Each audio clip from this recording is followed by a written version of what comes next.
of new factories. And we believe there's still meaningful room for improvement there. Regarding autopilot and AI, our vehicles are now driven over 500 million miles with FSD beta, full self-driving beta, and that number is growing rapidly.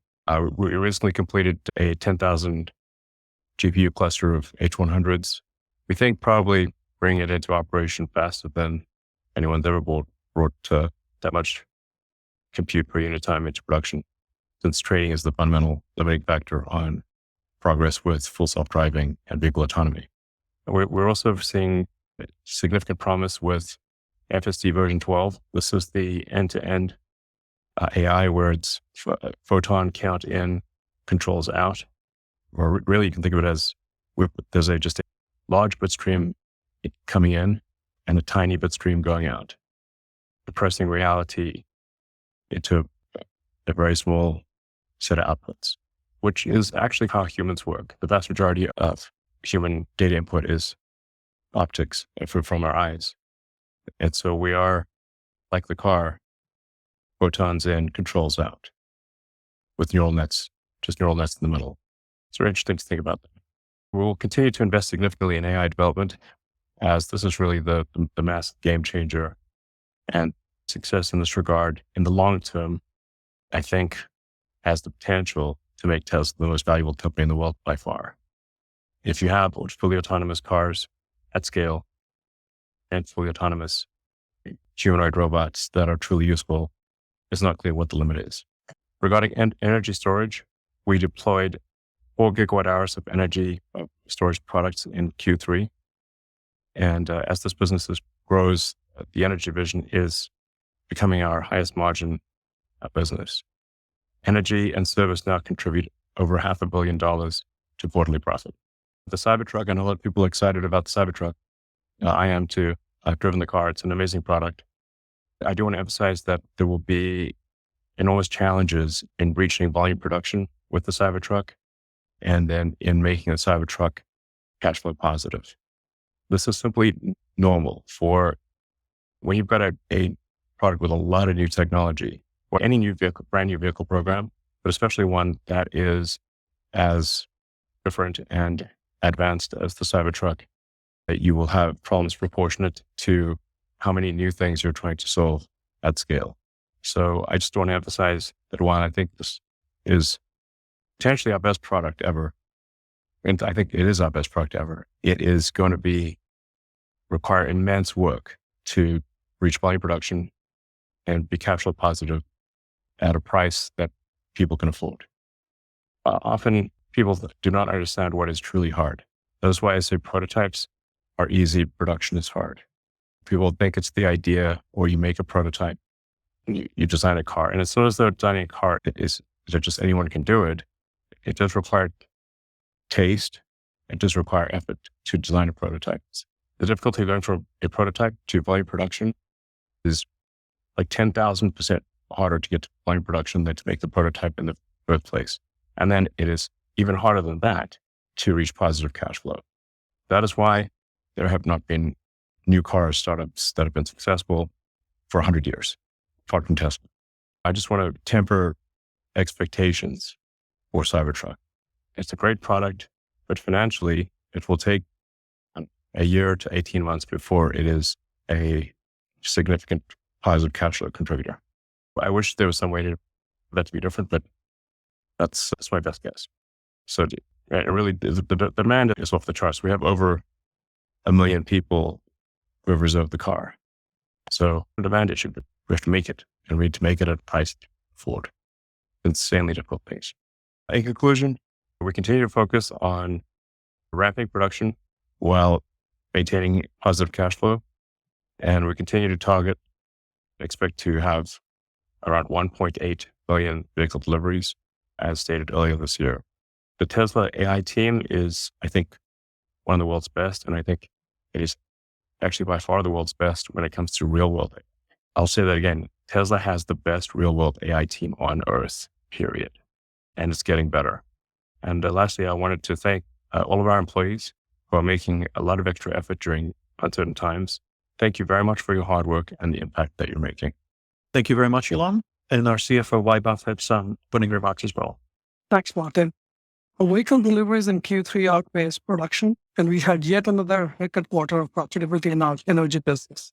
Congratulations to the Tesla team for their continued focus on operational excellence as we navigate through a period of economic uncertainty, higher interest rates, and shifting consumer sentiment.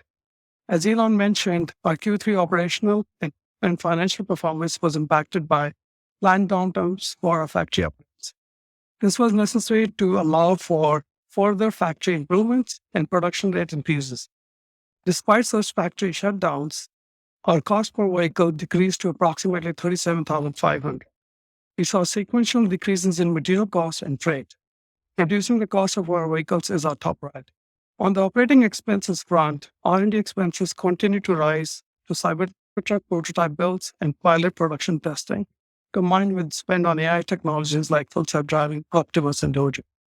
We have and will continue to make investments in these areas, and hence our capital expenditure and R&D will continue to grow in the near term. However, our focus is to continue making investments through positive cash flow from operations. This year itself, we have generated operating cash flows of approximately $8.9 billion and free cash flows of approximately $2.3 billion. Our other businesses are becoming more prominent on a standalone basis, with energy business leading the charge primarily from the growth in megabyte deployment. Our services and other businesses on a year-on-year basis also continue to show positive momentum as we benefit from our growing fleet.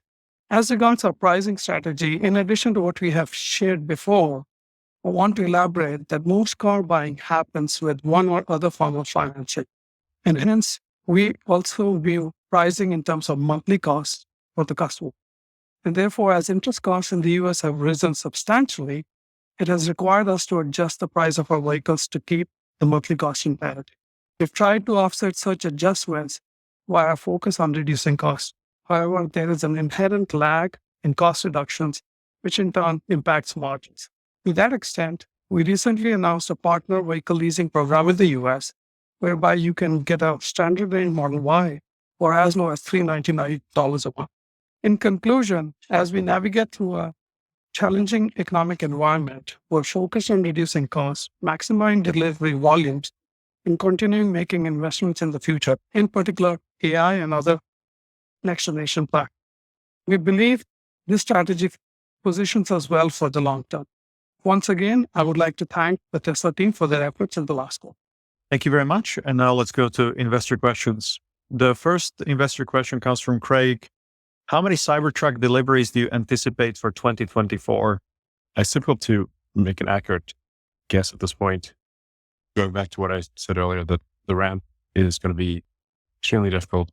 And like I said, there's no way around that. If we just try to do some copycat vehicle design, of which there are literally 200 models that are slight variations on a theme in the combustion engine world, just distinctions without a difference, then it's really not that hard.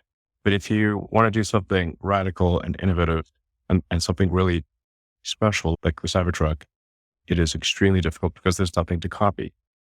You have to invent not just the car, but the way to make the car. The more uncharted the territory, the less predictable. Now, I can say that if you say, where will things end up? I think we'll end up with roughly 250,000 Cybertrucks a year. But I don't think we're going to reach that output rate next year. I think we'll probably reach it sometime in 2025. That's my best guess. Thank you. The second question is, can you provide a progress update on the 4680 cell, particularly progress towards performance improvements and cost savings outlined on Battery Day? Thank you. Sure thing, Martin. 4680 cell production in Texas increased 40% quarter over quarter. Congrats to the Texas team for producing their 20 million cell off of line one. Texas is now our primary 4680 facility. We're heavily focused on quality. Scrap is down 40% quarter over quarter. With the increased volume and yield improvements, cell costs consistently improved month over month within the quarter, although we have a lot more work to do to achieve our steady state goals. That is our priority. The Cybertruck cell, with 10% higher energy than our Model Y cell, started production on line 2 in Texas. This quarter, we convert to building 100% Cybertruck cells to simplify and focus the factory as we ramp all 4 lines in phase 1 over the next 3 quarters. phase 2 of the Texas 4680 facility is currently under construction. The additional 4 lines incorporate further capital efficiencies over phase 1, and our target is for them to start producing in late 2024. Lastly, in Cato, to enable large-scale pilot runs of our next-generation cell designs, Cato's long-term goal is to be the launch pad for new cells, one generation ahead of our mass production facilities, enabling faster iteration and smoother ramp-ups of new designs. Thank you. The next question from institutional investors, could you please provide an update on capacity expansion plans for companies' factories in Berlin and Austin, and the opening schedule of Gigafactory Mexico? Berlin and Austin factory, the current priority is actually maximize the output from our existing lines by laser focus on the efficiency improvements. As always, maintaining a high quality and reducing per unit cost will be as critical as growing production volume. For Mexico, we're working on infrastructure and factory design in parallel with the engineering development of the new production that will be manufactured there. That's I can share. Yes, in Mexico, we're laying the groundwork to begin construction and doing all the long lead items. But I think we want to just get a sense for what the global economy is like before we go full tilt on the Mexico factory. I'm worried about the high interest rate environment that we're in. I just can't emphasize this enough that the vast majority of people buying a car is about the monthly payment. And as interest rates rise, the proportion of that monthly payment that is interest increases naturally. If interest rates remain high or go even higher, it's that much harder for people to buy the car. They simply cannot afford it. And we are tracking, I believe, at this point for Model Y to be the best-selling car on Earth, but not just in revenue, but in unit volume. If you compare that to the other vehicles that are number 2 and number 3 and whatnot, they cost much less than our car.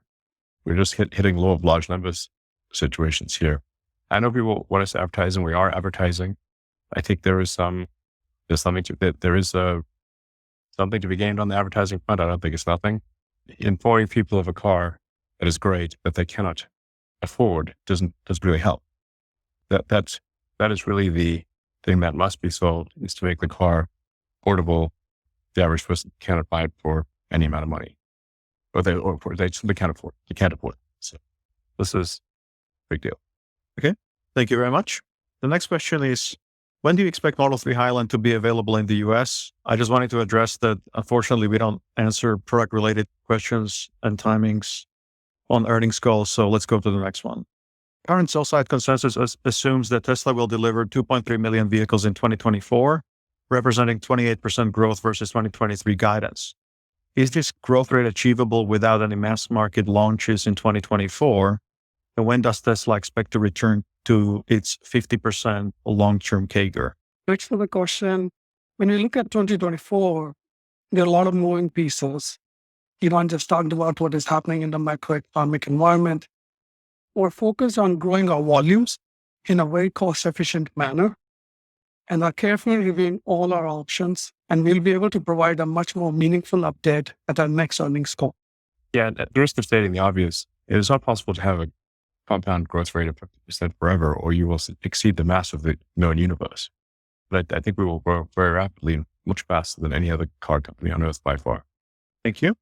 Next question is, do you have an approximate timeline in mind for the robotaxi, driven or non-driven?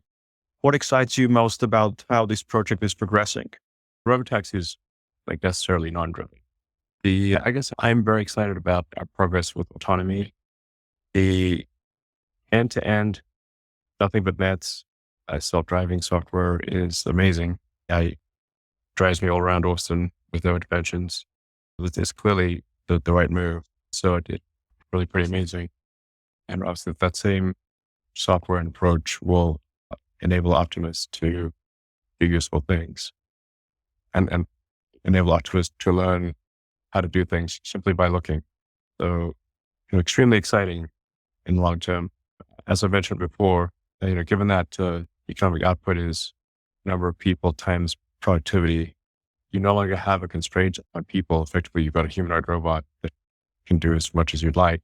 Your economy is quasi infinite for all intents and purposes.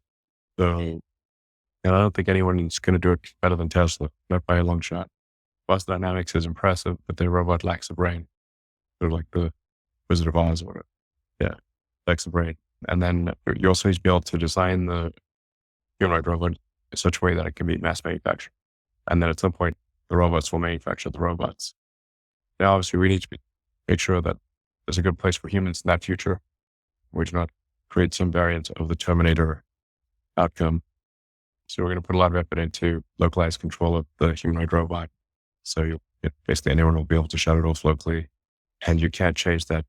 Even if with like a software update, you can't change that. It has to be hard coded. Thank you. The next question is, why was the price dropped on FSD? It is getting better and robotaxi is expected so soon. We just wanted to make it more affordable. I think over time, the price of FSD will increase proportionate to its value.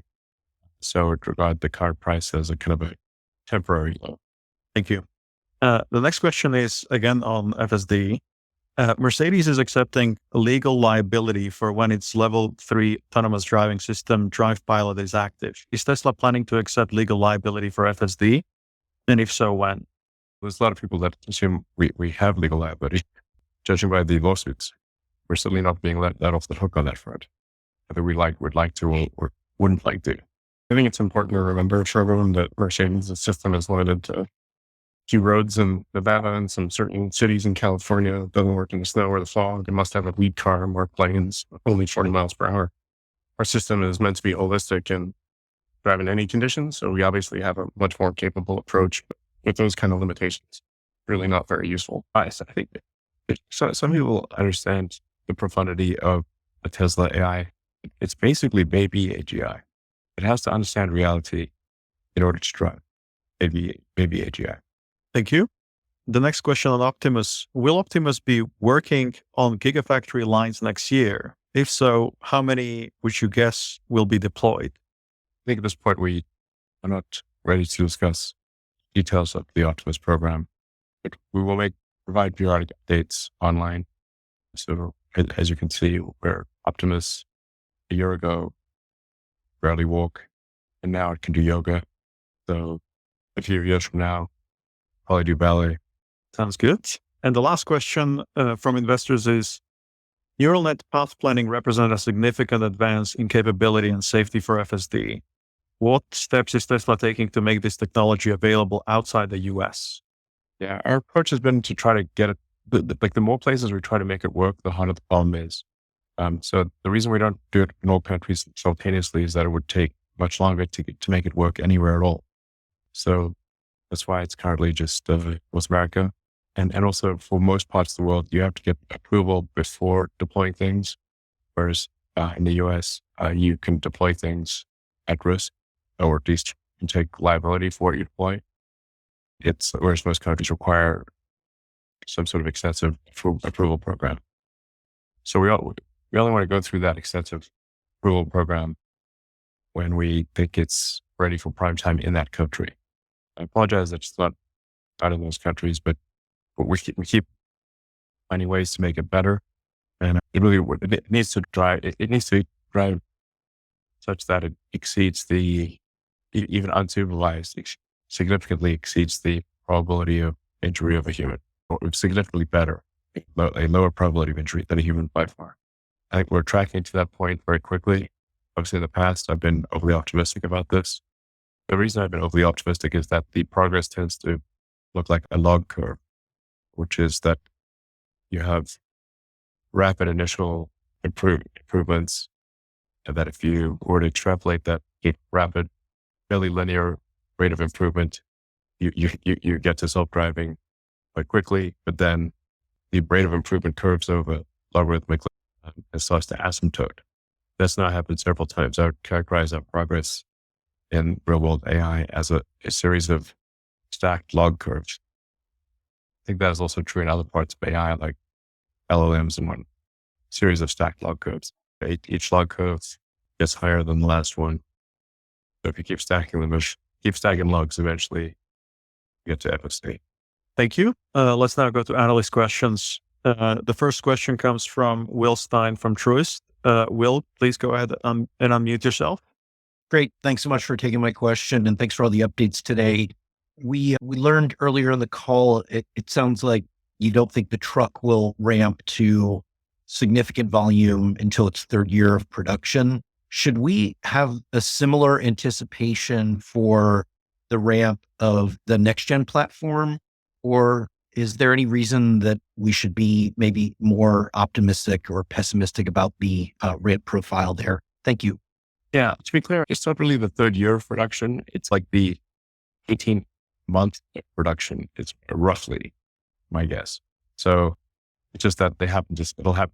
I think that it starts this year, spans next year, and gets to 2025. So technically, there are 3 calendar years in there, but there's actually only 18 months, not 3 years. I would be very disappointed if it took us, and that would be shocking if it took us 3 years.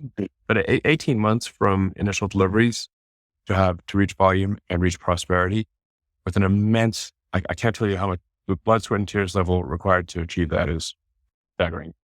I've been through it many times. And then here we go again. Similar path for the next gen. There's like unique complexity to Cyber. Yeah. I mean, Cybertruck we dug our own grave with Cybertrucks, and in general, nobody digs our grave better than themselves. And Cybertruck is one of those special products that comes along only once in a long while. And special products that come along once in a long while are just incredibly difficult to bring to market, to reach volume, to be prosperous. It's fundamental to the nature of the newness. So now the sort of high volume, low cost, small vehicle is actually much more conventional. Yeah, in terms of the technologies we're putting into it, we didn't have to invent how to bend full hard stainless steel or have mega 9,000 ton castings or the largest hot stamping in the world or new, high voltage revolutionary quite in the same way as the Cybertruck. I think it will be quite a fast ramp. So as long as you're saying we're doing everything possible to simplify that vehicle in order to achieve a units per minute level that is unheard of in the auto industry. The simplification makes it easier to automate. It also makes it lower cost. Yeah. Like it's intrinsically lower cost. Let's speak there it'll be cool, but it's utilitarian. It's not meant to fill you with full and magic. It can get you from A to B. It'll be so beautiful, but it's utilitarian. It's utility. Doesn't have 14 inches of travel on its suspension. Yeah, as an example, the Cybertruck has a lot of bells and whistles. All right, thank you very much. Let's go to Pierre Ferragut from New Street Research. Hey, can you hear me fine? Yes? Yes. Hey, I have a follow-up question on FSD and pricing and adoption. So I agree with you that as FSD improves, we should see its value increasing. But I guess like the ultimate values of FSD, which is to be able to handle a robo taxi, is not going to necessarily interest everybody. And you have a bit of a degraded version that would be like a chauffeur service where the car drives by itself, but you still have to be in the car and around. And then there is like the hands-on, eyes-on version of the service. And I guess there should be like much lower cost, lower feature kind of variants of the service that could have a very large penetration on your install base and more expensive one that would remain at a lower penetration level. So I'm just wondering if you're taking that.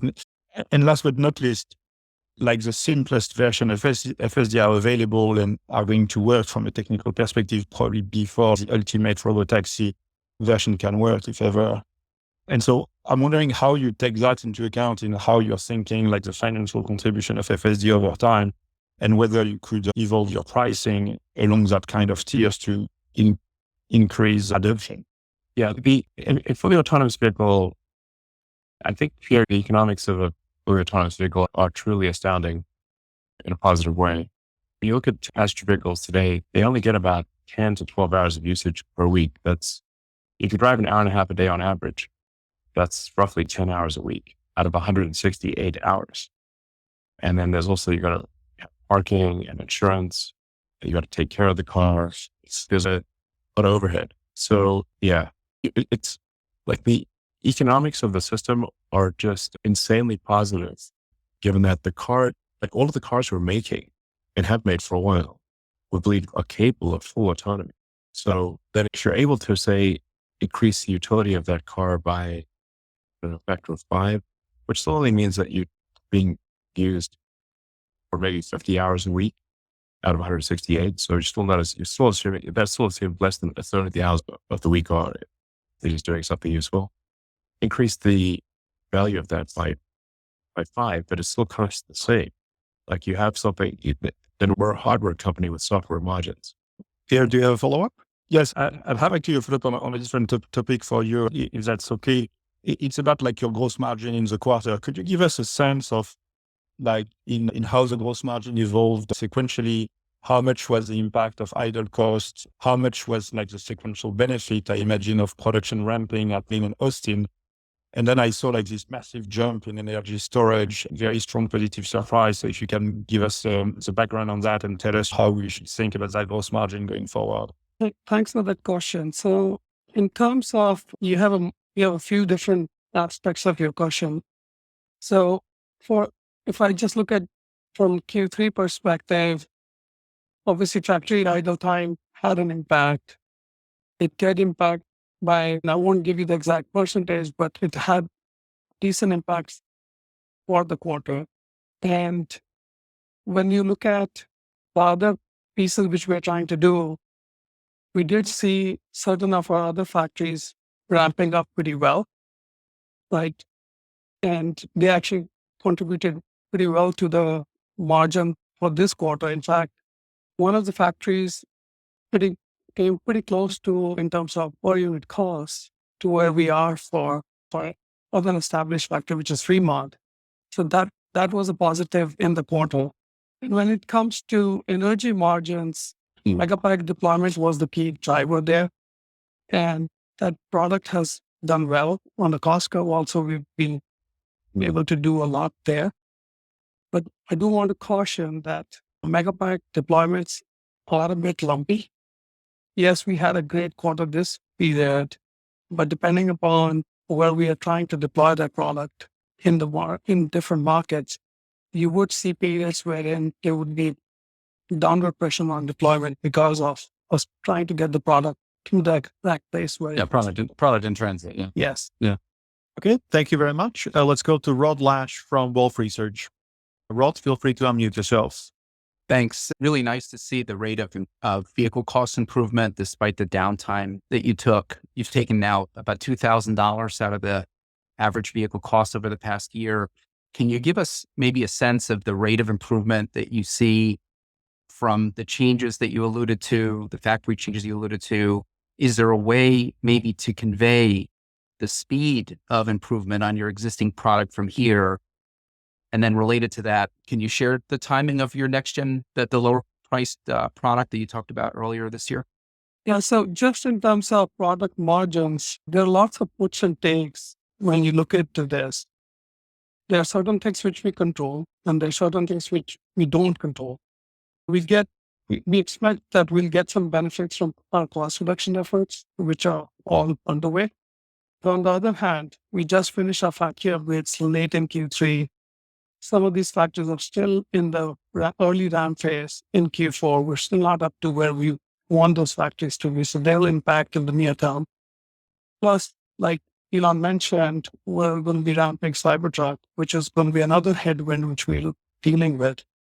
On top of all that, there's overall uncertainty in the macroeconomic environment, which even makes it harder to predict precisely as to where we'll land. But yes, this is something which is an evolving thing, which we're observing every day and reacting to it on a daily basis. I would just say that on the cost reduction efforts, we are unflagging in our pursuit of additional cost downs for 2024. We do have a good pipeline of them and work on both the engineering side and the factory operations side. And our intention is to maintain or exceed the trend that you saw, trying as hard as we possibly can. The timing of the next gen product, can you share that? Not at this time. Okay. And just as a follow-up, obviously price is also a driver of demand, but that's obviously not happening in a vacuum.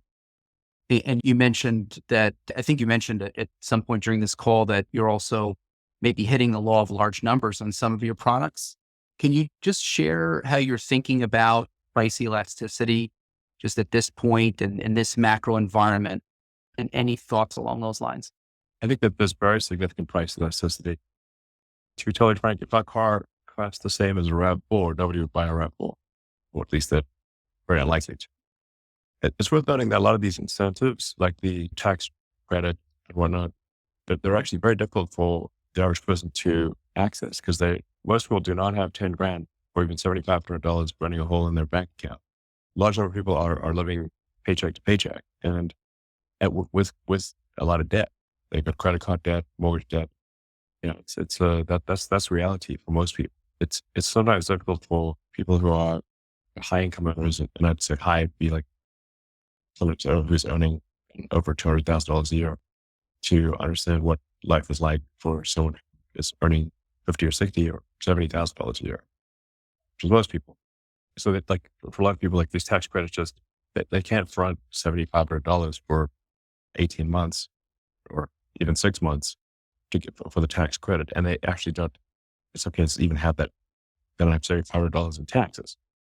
So it's really just the vast majority of people is how much money do they have to pay immediately and how much per month. That's it. And you can start right there. And a car is still much more expensive than a RAV4 when you look at it that way. Yeah. And one other thing which I'll add, when you look at, car buying in general, we're trying to get to the next set of EV adapters. Not an EV adapter, just Next. Who wants a great car? Exactly. It's not sometimes I get these, honestly, I'd say it's like somewhat correlates with the, why doesn't everyone work from home crowd? I'm like, this is like some real Marie Antoinette vibes from people who say, why does everyone work from home? What about all the people that have to come to the factory and build the cars? What about all the people that have to go to the restaurant and make your food and deliver your food? What are you talking about? How detached from reality is the work from home crowd have to be? While they take advantage of all those who cannot work from home. You have to say, like, why did I sleep in the factory so many times? Because it mattered. I just can't emphasize how important cost is. It's not an optional thing for most people. It is a necessary thing. We have to make our cars more affordable so people can buy it. And I keep harping on this interest thing, but it just raises the cost of the car. We're looking at an internal analysis, which we think is more or less on track, that when you look at the cost or the price reductions we've made in, say, the Model Y, and you compare that to how much people's monthly payment has risen due to interest rates, price of the Model Y is almost unchanged. If you factor in the change in interest rates. Yes, which is the thing. That's what I'm trying to say. The thing that matters is the monthly. It's how much money do they have to put down, and do they literally have that in their bank account, or will it check bounce? And then, what is the monthly payment? And it doesn't matter if that monthly payment is principal, interest, or whatever. It's just a number, and that number has to not cause their bank account to go negative. That's it. So, going from near zero interest rates to the current very high interest rates, the actual monthly payment is basically the same. It's just a bunch more of it is going to interest. And there's some incremental challenges beyond that, which is difficulty of getting credit at all has increased. And so the number of people who simply cannot get credit, period. Even if they've got a job and everything's solid, the banks are a little gun shy on handing out credit, given that a bunch of them kicked the bucket earlier this year. Yeah, there's also just fewer options, even if they hand out credit. Fewer banks to go there. Does your bank still exist? Yeah. If your bank does not exist, you have to establish a relationship with a new bank. And so a lot of regional banks are died, and even Credit Suisse, geez, that was a shocker. 160-year-old-ish Swiss institution that doesn't exist anymore. That's mind-blowing. And I think there's still quite a few shoes to drop on the bad credit situation. Commercial real estate obviously is in a terrible shape. Credit card debt has been rising significantly. The credit card interest rates are usurious, over 20% interest rates, meaning which over time becomes obviously extremely punishing, because if somebody's paying 20% interest on their credit cards, it means they cannot pay them off.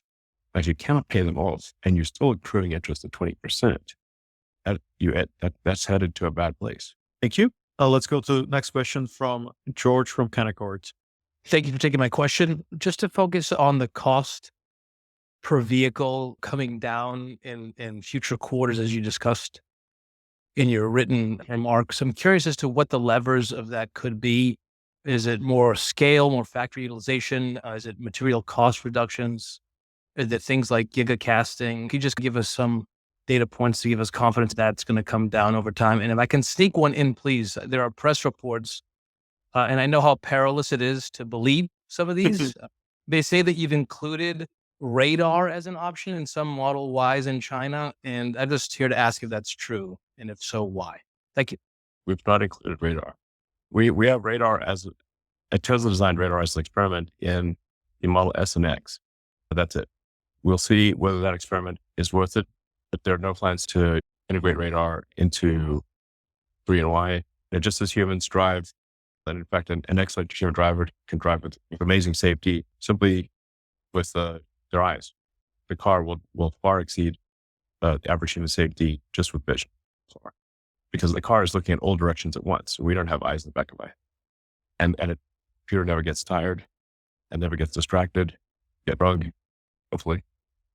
So radar is, what really matters is how much does it affect probability of an accident?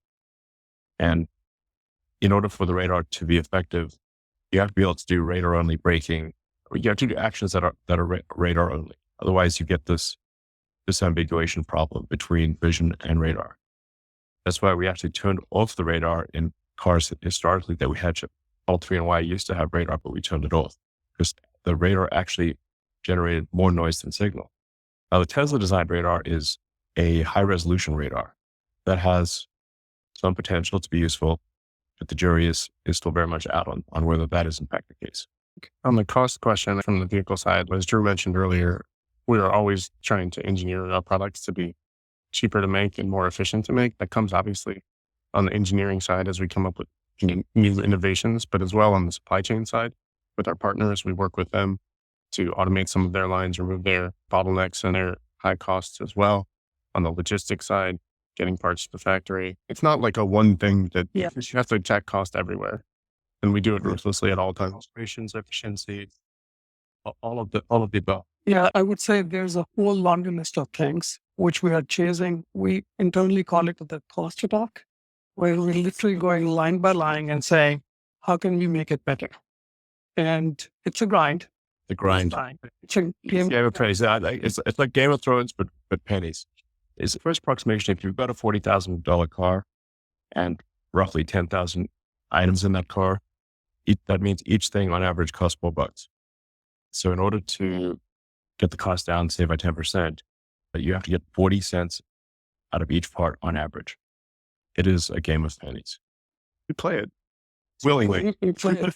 Yeah. Religiously. We've done it many times. And even something as simple as like a sticker, there's too many stickers internally in the car that nobody ever sees. There's something as simple as a QR code. You might think putting a QR code on part, why not just put it on there? Are we actually going to use that QR code? Costs a penny. Yeah, exactly. And then inevitably, sometimes the QR code doesn't go on properly or you can't read it properly and then it stops the line. Costs more than a penny. Yeah, absolutely. There's chipping away with it does feel like digging a tunnel with a spoon at times. Very much it's King Prison. Yeah. On top of it, like we said, we did some factory upgrades, so we expect volume to go up. That would also bring some savings from higher production.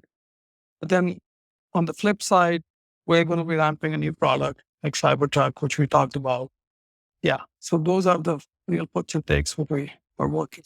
Yeah, but there's not like some brick of gold that we flattened to the car, unfortunately. And we try to be very rigorous about improving quality and capability of the car because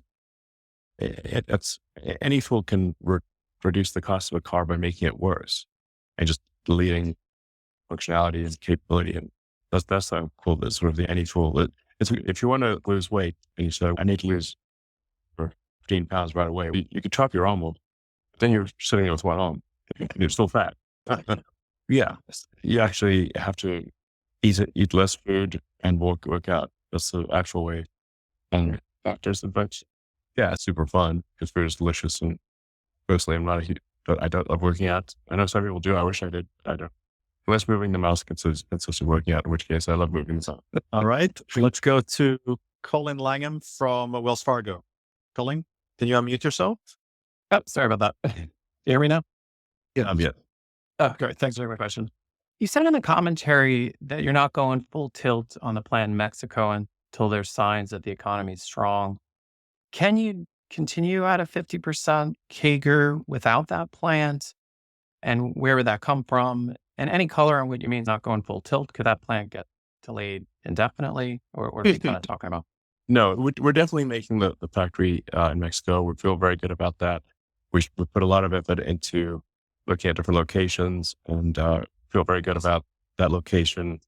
And we are going to build a factory. And it's going to be great. The question is really just one of timing.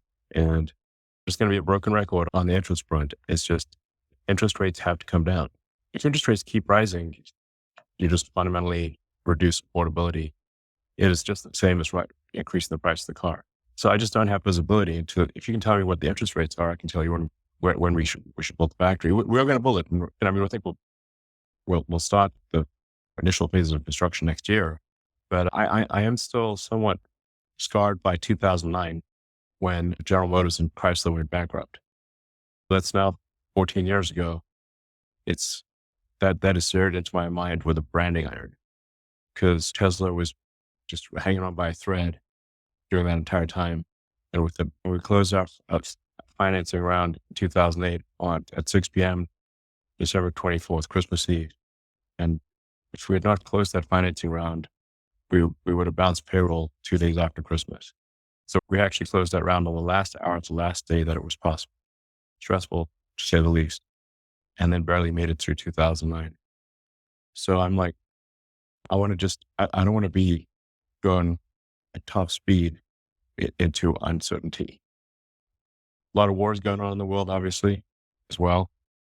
And we have room here in Giga, Texas. You said we still have room in this building. It's not full with Cybertruck and Model Y, and there's plenty of growth opportunities still to have inside the building where our team already is. We also have 2,000 acres here. So there's also a bunch of We're actually only occupying a tiny corner of the land that we have. So we could technically do all the scaling necessary just here. Personnel is our biggest challenge in that the greater Austin area only has, generously, the greater Austin area only has 2 million people. So people are moving here and they're willing to move here, but there is somewhat of a housing crisis. They got to live somewhere. Okay. Yeah, so I don't know. I'm just curious. I'm not saying things will be bad. I'm just saying they might be. And I think Tesla is an incredibly capable ship, but if we need to make sure if the macroeconomic conditions are stormy, even if the best ship is still going to have tough times, the weaker ships will sink. We're not going to sink, but even a great ship in a storm has challenges. That storm will apply to everyone, not just us. And not just the auto industry, apart from necessary sort of staples like food and stuff. But so I don't know. If interest rates start coming down, we will accelerate. All right. Then he's got any guesses on this? I'd love to be less wrong, and I apologize if I'm perhaps more paranoid than I should be, because that might also be the case, because I have PTSD from 2009, big time, and in 2017 through 19 were not big like either. That was very, very tough going. The auto industry is also somewhat cyclic. It's because people tend to hesitate to buy a new car if there's uncertainty in the economy. Car companies do very well in good economic times, and they don't do as well in tough economic times. So it's just, whereas if somebody's selling bread, then I think people still need to have bread. Yeah, you need bread. You need food, but new car, you don't have to have bread. Especially if there are wars going on, and then that impacts your sentiment. Yeah. If people are reading about wars all over the world, buying a new car tends to not be front of mind. All right. Unfortunately, that's all the time we have today. Thank you very much for all of your good questions, and we'll see you again in 3 months. Thank you very much.